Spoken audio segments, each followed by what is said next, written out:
Okay, so we are here right now sa Dragon Smash. Naglaro kami ni Aki. So, how's the game for you? Nakakapagod pala kapag 11 to 12 yung schedule.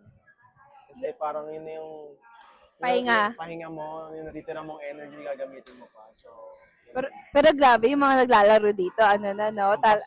pambaragan sila Oo, dito. pambaragan na. Parang, kasi ako, nag-start na ako maglaro ulit ng badminton last year. Then, natigil a couple of months. Then, si Aki naman is after 10 years, di ba? After 10 years. Yung huli kong laro kasi Oh, is mga high school pa. high school pa. Tagal na. Then So, may sarili pa akong raketa nun. Nawawala na. So, may tanong ako kasi a lot of people are asking ano daw ang endearment natin. Kasi nakita nila yung sa kong post, parang daddy love. Ang ano kasi, ang kwento dati, yung October kasi, I call him daddy. Kasi, Nagliligawan pa. oh, Naliligaw pa lang ako sa kanya.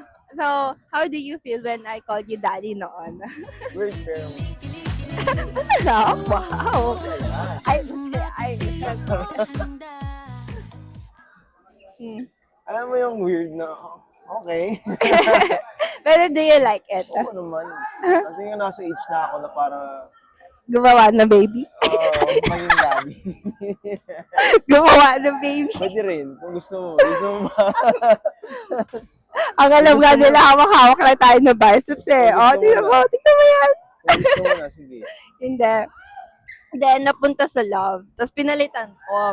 Kasi nabibisit ako. Then, napunta sa Aki, which is, a lot of people keep asking. I think, mostly, yung iba din, gumagamit the word Aki na. Pero, the word I'm not Aki sure. means Konti mine. lang. Konti Konti lang. So, yun.